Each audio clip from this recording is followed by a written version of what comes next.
അസ്സലാമു അലൈക്കും. എന്താ വർത്താനം? എല്ലാവർക്കും സുഖമല്ലേ? പിന്നെ ഞാൻ എൻ്റെ ഉമ്മാൻ്റെ വീട്ടിൽ പോയി കേട്ടോ. അപ്പോൾ കുറച്ച് ചീരാപ്പറങ്കി കുറച്ച് കൊണ്ടുവന്ന തൊടു കൂടെ നിറച്ച് ചീരാപ്പറങ്കി മുളക്.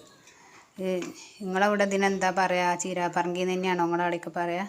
ഞങ്ങളവിടെ ചീരാപ്പറങ്കി കാന്താരി എന്നൊക്കെ പറയും. നിങ്ങളിതിനെന്താ പറയുക ഉണ്ടെങ്കിൽ ഒന്ന് കമൻറ്റ് ചെയ്യണേ. ഇനി ഇത് വെയിലത്തിട്ടുകൊണ്ട് ഉണക്കുക, ഉണക്കിയിട്ട് പൊടിക്കുക. അപ്പോൾ ഇത് നമ്മൾ പച്ചമുളക് ഇടുന്നതിന് ഇടുക. അപ്പം അങ്ങനെ പച്ചമുളക് ഇടുമ്പോഴേ പച്ചമുളകില്ലെങ്കിൽ ഈ പൊടി ഉണക്കി പൊടിച്ച് വെച്ചാൽ ഈ പൊടി കുറച്ച് അങ്ങനെ ഇട്ട് കൊടുത്താൽ മതി. അപ്പം അത് എഴുതിങ്ങാണ്ട് എഴുതിങ്ങാണ്ട് ഞാൻ പറിച്ചുകൊണ്ടെന്ന് അതാ പോന്നപ്പോൾ നോക്കുകയാണെങ്കിൽ ആരങ്ങനെയൊക്കെ ചെയ്യൽ? നിങ്ങളാരെങ്കിലും ഇങ്ങനെ ചെയ്യലുണ്ടോ? ഇങ്ങനെ ചെയ്യലുണ്ടെന്നുണ്ടെങ്കിൽ ഒന്ന് കമൻറ്റ് ചെയ്യണേ. പിന്നെ